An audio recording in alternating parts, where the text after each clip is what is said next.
13 বৎসরের ছেলের কবর, 13.5 বৎসর, 13 বৎসর 6 মাস, বৎসরে একবার ভারত সাগরের পানিগুলা উপরে ওঠে আর এই কবরের দেওয়ালে যায় একবার টাচ করে, একদিন টাচ করে, আর বৎসরে দ্বিতীয় দিন টাচ করে না। কিতাবি কথা বলতেছি না, আমি জিজ্ঞাসা করছি কমরু আইল্যান্ডে কেন টাচ করে, আমরা বলতে পারবো না। তা আমি বলছি কিতাবি কথা না, আমার বিবেক বলে বৎসরে একবার যখন আসে ভারত মহাসাগর মনে হয় আল্লাহকে বলে, আল্লাহ মদিনা মুনাওয়ারায় যে রওজায়ে আতহারে চুমা খাওয়া আমার পক্ষে সম্ভব না, কিন্তু মুহাম্মদ ইবনে উসমান ইবনে আফফান, উসমান রাদিয়াল্লাহু তাআলা আনহুর ছেলে, নামও মুহাম্মদ, ওই ফ্যামিলির সাথে সংযুক্ত, আমার পদদেশে শুয়ে আছে, একবার অনুমতি দে না বৎসরে এই মুহাম্মদের কবরে চুমা খায়া ওই মুহাম্মদের কবরে চুমা খাওয়ার স্বাদ নিতে চাই। আপনি বলবেন এটার প্রমাণ আপনি কি করে দিবেন? আরেক হাদিস দিয়ে প্রমাণ দেওয়া যাবে যেটা সত্য। জাবের রাদিয়াল্লাহু তাআলা আনহু বলেন, আল্লাহ রাসূল ঘুমায় আছে, আমি পাশে বসে আছি, দেখতেছি দূরের থেকে গাছটা মানুষের মতো হাঁটতে হাঁটতে আসলো, আল্লাহ রসুলের মাথার কাছে দাঁড়ায় গেল, দীর্ঘক্ষণ দাঁড়ানোর পরে আবার মানুষের মতো হাঁটতে হাঁটতে নিজের জায়গায় যায় লেগে গেল, বুঝাই যাইতেছিল না ও একবার উঠছে আবার ফিরত আসছে। আল্লাহ রসুল যখন ঘুমের থেকে উঠছে তো আমি বললাম, ইয়া রাসূল আল্লাহ, গাছটা মানুষের মতো হাঁটতে হাঁটতে আসলো, আপনার মাথার কাছে দাঁড়ায় ছিল, দীর্ঘক্ষণ পরে চলে গেল। আল্লাহ রসুল মুস্কি মুস্কি হাসতেছিলেন আর বলতেছিলেন, ও আমাকে দূর থেকে দেখতেছিল, মন ভরতেছিল না, আল্লাহর কাছে দোয়া করছেন, আল্লাহ আপনার বন্ধু এত কাছে আসছে, একটু অনুমতি দিলে হয় কি আমি একটু কাছের থেকে যায় দেখা আসি মন ভরা। আল্লাহ যদি গাছের দোয়া কবুল করতে পারে, আমার বিশ্বাস ভারত সাগরের দোয়া আল্লাহ কবুল করছেন, নাইলে আল্লাহ ডাকবে আসবে না।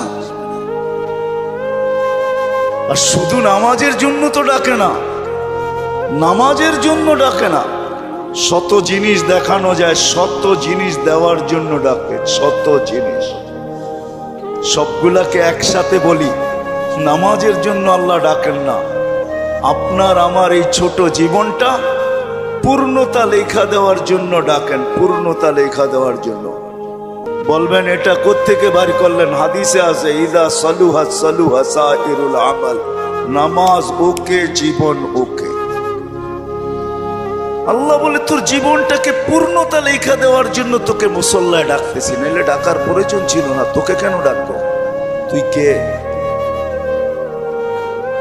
যা হোক, যেটা বুঝাইতেছিলাম, তৃতীয় স্বাধীনতা দিয়েছেন মত আদর্শগত, চতুর্থ স্বাধীনতা দিয়েছেন সোসাইটিগত। সমর্থ থাকলে দুনিয়ার যেই কোথাও বাস করা যায়, কোনো বাধা বিপত্তি নাই। আপনি বলবেন আমার সমর্থ আছে, আমি আমেরিকা বাস করতে পারবো, দেন না, ওদের ব্যাংকে টাকা জমা, বাড়ির থেকে আইসা নিয়ে যাবে। সত্য এটাই। পঞ্চম স্বাধীনতা আল্লাহ দিছেন, মৌত পর্যন্ত যেমন খুশি তেমন চলতে পারো, বিকেনিও পড়তে পারো, 3 কোয়ার্টারও পড়তে পারো, হাফ কোয়ার্টারও পড়তে পারো, আবার যদি সমাজ মাইনা নেয় তো মার পেটের থেকে যেমন আসছে এমনও করতে পারো। নাইলে ইন্দোনেশিয়ার একটা প্রদেশের নাম হইতো না উরিয়ান জায়া, আমি নিজে গিয়ে আসছি ওইখানে, পাপুয়া গিনির অর্ধেক হলো ইন্দোনেশিয়া, ওইখানে রাজধানী হইল জয়াপুরা, ওই প্রদেশের নাম হইল উরিয়ান জায়া। কি উরিয়ান মানি ল্যাংটা, জায়া মানি জাগা। মানুষ মার পেটের থেকে যেরকম আসে ওরকম কবরে যায়। আল্লাহ বলে কিচ্ছু বলবো না, নাজিরুন কাইফা তা'মালুন, শুধু তাকায় তাকায় দেখতে থাকবো। স্বাধীনতা বেশি দেন নাই, 5টা দিছেন। প্রশ্ন যদি করেন বাধ্য করেন না কেন, ইচ্ছা করলে তো বাধ্য করতে পারেন, সমাজ এরকম হবে। তা আল্লাহ বলে না, বাধ্য করব না। এই জন্য কোরআন বলে, লাউ শাআ আল্লাহ লাহাদাকুম জামিয়া, তোমাদেরকে হেদায়েত দিয়া দিতে পারি, সবাইকে চৌরাস্তায় দাঁড় করায় দিতে পারি। হেদায়েত মানি সোজা করে ফেলতে পারি, সোজা, নড়াচড়ার ক্ষমতা থাকবে না তোমাদের, বিলকুল সোজা করব। লাউ শাআ আল্লাহ লাজালাকুম উম্মাতান ওয়াহিদা, ইচ্ছা করলে এক বানায় দিতে পারি, এক। দুই কোনো শব্দ তোমাদের সমাজে থাকবে না, সব এক থাকবে। পারে? হ্যাঁ, প্রমাণ? আল্লাহ বলে উনদুরিলা সামাই ওয়া ইরতিফাইহা, আকাশ দেখ, উচ্চতা দেখ। উনদুরিলা শামসি ওয়া শুআইহা, সূর্য দেখ, কিরণ দেখ। উনদুরিলাল বিহারি ওয়া আমওয়াজিহা, সমুদ্র দেখ আর তরঙ্গমালা দেখ। উনদুর ইলাল জিবালি ওয়া ইস্তিকরারিহা, পাহাড় দেখ আর দৃঢ়তা দেখ। উনদুর ইলাল আরদি ওয়া ইত্তিসাইহা, জমিন দেখ আর প্রশস্ততা দেখ। আমি যদি বিজ্ঞান দিয়া বুঝাইতে চাই, দুনিয়ার বিজ্ঞান বলে সূর্যের পিছে নাকি জমিনটা দৌড়াইতে থাকে ৬৬,০০০ মাইল পার ঘন্টায়। কত কত? আর গড়তে থাকে পার ঘন্টায় ১,০০০ মাইল। এই জন্য আমাদের দিন রাত ২৪ ঘন্টা, পার ঘন্টায় ১,০০০ মাইল। ২৪ ঘন্টায় একবার প্রদক্ষিণ হয় ঘুরা, যার কারণে ২৪ ঘন্টায় দিন রাত। আচ্ছা, যেটা ঘন্টা ১,০০০ মাইল গতিতে চলে, ওটার উপরে বসে আছেন, তো বসে আছেন কি করে? আমাকে যুক্তি দিয়া বুঝান না, বসে আছেন কি করে? ২০০ মাইল ব্যাগে চললেই তো উড়া যায়, ঠিক না? ১,০০০ মাইল ব্যাগে এটা চাক্কির মতো ঘুরতেছে। ৬৬,০০০ মাইল ঘন্টায় গতিতে এটা ছুটতেছে, দৌড়াইতেছে। আপনি বসে আছেন কি করে? বাসগুলা চলে কি করে? বিল্ডিং গুলা দাঁড়ায় আছে কি করে? আল্লাহ বলে বাধ্য করছি, ওয়াজআলনাল আরদা কারারা, আমি মানুষের শান্তির জায়গা জমিনকে নির্ধারণ করছি। জমিনকে বলছি তুই ছোট ছোট, তাতে কিছু আসে যায় না। তুই ঘোর ঘোর, তাতে কিছু আসে যায় না। খবরদার যদি কারো গায়ে বাতাস লাগলো, আল্লাহ বলে বাধ্য করছি, তোকেও বাধ্য করতে পারি। বিদায় আসেন, শেষ জায়গায় চলে আসছি, আর বাড়ানো যাবে না। আমার পরেও আছে 11টার উপরে বাজতে চলছে, 11:15।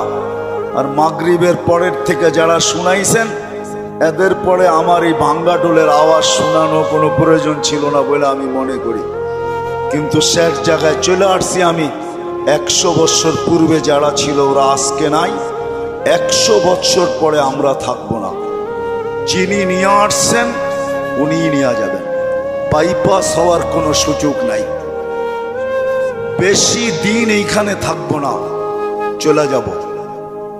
কিন্তু আসেন, যেই মানুষটা সৃষ্টির ভিতরে সর্বদিকে সেরা, যার কোনো জুরি নাই, তুলনা নাই। যদি তুলনা থাকতো তাহলে আল্লাহ ফেরেশতাদেরকে ওভারটেক করে আমাদের মাথায় শ্রেষ্ঠত্বের মুকুট পড়াইতেন না। কেননা ফেরেশতার তৈরি নূরের থিকা, আমাদের তৈরি এক ফোঁটা বিদ্যুটে দুর্গন্ধময় পানির থিকা। ফেরেশতা নাফরমানি করার কোনো ক্ষমতা নাই, আর আমরা নাফরমানি ছাড়া থাকতে পারি না, ছাড়ার কোনো ক্ষমতা নেই। 24 ঘন্টা আমরা নাফরমানি করি, নাফরমানি করাই আমাদের স্বভাব। ওই মানুষটার মাথায় শ্রেষ্ঠত্বের মুকুটটা পড়াইতেন না। ফেরেশতাদেরকে অ্যাবাউট করা আল্লাহ আমাদেরকে শ্রেষ্ঠত্বের মুকুট পড়াইছেন। আসেন, শেষ জায়গায় চলে আসছি, চলে যেতে হবে। একটু ভাবেন, এই মজলিসে বসা যে আপনি আর আমি যাব তো বটে, যদি আখিরাতকে বিশ্বাস করেন, মউতকে বিশ্বাস করেন, যদি হিসাব কিতাবকে বিশ্বাস করেন, আর যদি না করেন তাহলে আবার পিছনে যাব। মেসেজ কোরআনে দেওয়া আছে, তোমাকে বিশ্বাস করতে আমরা বাধ্য করব। যেমন এক সময় আল্লাহ বাধ্য করছিলেন, রুহের জগতে যখন ছিলাম, আল্লাহ আমাদেরকে প্রশ্ন করছিলেন, আলাস্তু বিরাব্বিকুম, আমি কি তোমাদের রব নই? ওই দিন কিন্তু স্বীকারোক্তি দিতে বাধ্য ছিলাম, ক্বালু বালা। হায় হায়, যে আজকে বলে গড ইজ নাথিং, ওর রুহ ওই দিন স্বীকারোক্তি দিয়ে আসতে হয়েছে যে আপনিই আমাদের রব। যদিও এখানে আসার পরে ভুলে গেছে, আল্লাহ বলে তোমাকে আরেকদিন বাধ্য করব। তুমি চিৎকার দিবে আর বলবে রব্বানা ইন্নানা আবসারনা ফারজি'না আমাল সালিহা ইন্না লা মুকিনুন। তারপরে আমাদের পক্ষ থেকে চিৎকার আসবে, কাল্লা, কখনো সম্ভব না। তোমার চিৎকার ওই দিন শোনা হবে না, বলা হবে কালুকসাউ ফিহা ওয়ালা তুকাল্লিমুন।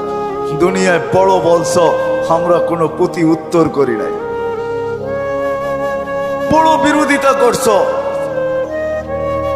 ও ঢাকার মানুষ 24 ঘন্টা কাঠটা ভোগ করেন, কতটুক ভোগ করেন আর কতটুক আল্লাহকে দিই। এই জন্যই যে বিশ্বাস করে আমাকে মরতে হবে, কবরে যেতে হবে। আখেরাত নামের একটা জিনিস আছে, হিসাব কিতাবের সম্মুখীন হইতে হবে। তার বিবেকের কাছে আমার প্রশ্ন যে তুমি ওই দিনের জন্য কতটুক প্রস্তুত, যেই দিনটা সত্য, যালিকাল ইয়াউমুল হক, কতটুক প্রস্তুত? আমি প্রত্যেক শ্রেণীর মানুষকে জিজ্ঞেস করব, তুমি কতটুকু প্রস্তুত? যুবক, তুমি যৌবন নিয়ে কতটুকু প্রস্তুত? নারী নারীত্ব নিয়ে কতটুকু প্রস্তুত? পুরুষ পুরুষত্ব নিয়ে কতটুকু প্রস্তুত? যে যেই ক্ষেত্রে আছে ওই ক্ষেত্রে থেকে কতটুকু প্রস্তুত? যেই যেই পজিশনে আছে এই পজিশনে থেকে কতটুকু প্রস্তুত? কতটুকু আপনি আর আমি প্রস্তুত? যদিও সূর্য প্রতিদিন আমাদেরকে বলতে বলতে ওঠে, আনা ইয়াউমুন জাদীদ, আমি নতুন দিন, আলা আমালিকা শাহিদ, তোমার কর্মের উপরে আমি সাক্ষী। ফাকতানিম, সুবর্ণ সুযোগ মনে করলেন, আউদ ফি হায়াতিকা আবাদা, হতে পারে আর কোনোদিন তুমি আমাকে উদিত হইতে নাও দেখতে পারো। প্রতিদিনের সকালে সূর্য এই চিৎকার দিতে দিতে ওঠে। জমিনটা প্রতিদিন শতবার আমাদেরকে সতর্ক করে, তামশি আলা গহরি মাসিরুকা ফি বাতনি, আমার পিঠে বিরাজমান, অতি সত্বর আমার পেটে আসবে।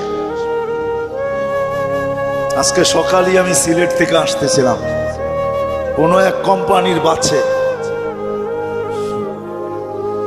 প্রতিশ্রুতি ছিল সুপারভাইজারের সাথে যে আজান যেখানে হবে ওইখানেই থামায়া দিব। আসতে আসতে যদিও শেষ ওয়াক্তে কোনো মতে 4 রাকাত পড়তে পারছি, 4 রাকাত কোনো মতে পড়তে পারছি আর কি। সে তার প্রতিশ্রুতি ঠিক রাখে নাই। কোম্পানির নাম বলবো না, কিন্তু আমি ভাবি যে হায় মানুষ, ব্যবহার করো আল্লাহ। আল্লাহ 24 ঘন্টা আল্লাহটা ব্যবহার করে, এতটুকু ভাবে না যে আমি চলে যাব। আমি কতটুকু প্রস্তুতি নিলাম, কতটুকু প্রস্তুত? বেশি তো চান না, 24 ঘন্টা 1 ঘন্টা চান, বেশি তো চান নাই। বেশি চাইছেন? 32 রাকাত নামাজ পড়তে কতক্ষণ লাগে? 1 ঘন্টা, পার রাকাত 2 মিনিট, 64 মিনিট লাগে। 1 ঘন্টা 4 মিনিট। সারা বৎসরে তো বেশি চান নাই, 12 মাসে একটা মাস চাইছেন। রোজা বেশি তো চান নাই, শতকরা 2.5% চাইছেন, বেশি তো চান নাই। জীবনে একবার হজ চাইছেন, বেশি তো চান নাই। হুকুম আহকাম তো বেশি না। বিদায় আসেন, আমি কথার শেষ জায়গায় চলে আসছি। আসেন আজকে এই মাহফিল থেকে ভাবি যে যেই কোনো মুহূর্তে আমি চলে যেতে পারি। আমার সমাজের মানুষগুলা ভাবা উচিত, যেই কোনো মুহূর্তে চলে যেতে পারি, কিন্তু আমার প্রস্তুতি কতটুকু, প্রস্তুত কতটুকু? কোরআন তো আমাকে মেসেজ দিয়া রাখছে, লা তুসআলুন্না আনিন নাঈম। শোনো শোনো, যা কিছু দিছি, হায় আপনি চোখ দিয়া দেখেন, ছোট একটা চোখ দেখেন, আপনি ভাবেন আমার চোখটা ছোট, এটা দিয়ে তো দেখি, ঠিক না? এই ছোট চোখে 13 কোটি করে 26 কোটি ক্যামেরা ফিট করা আছে। আপনি কোনোদিন ভাবছেন আপনার জিহ্বাটা কত বড় প্যাথোলজি সেন্টার? দুনিয়ার কোনো প্যাথোলজিক্যাল মেডিসিন শুধু 2-1টা মেশিন ছাড়া, ডায়াবেটিসের মেশিনে দেওয়ার লগ লগ বইলা দেয় কত আছে। আর জ্বর মাপার মেশিনটা এখন বইলা দেয়। আগে বগল তলে নিয়ে অনেকক্ষণ ধরে রাখতে হতো, নাইলে জিহ্বার নিচে অনেকক্ষণ ধরে রাখতে হতো। এখন একটু উন্নতি করছে, এখন ধরা বইলা দেয় কতটুকু আপনার তাপমাত্রা আছে। এরকম কোন দ্রুত মেশিন আছে জিহ্বা টাচ করবে আর বইলা দিবে? জিহ্বা তো টাচ করতে দেরি, বলতে দেরি করে না। বলতে দেরি করে নাকি? হ্যাঁ হ্যাঁ।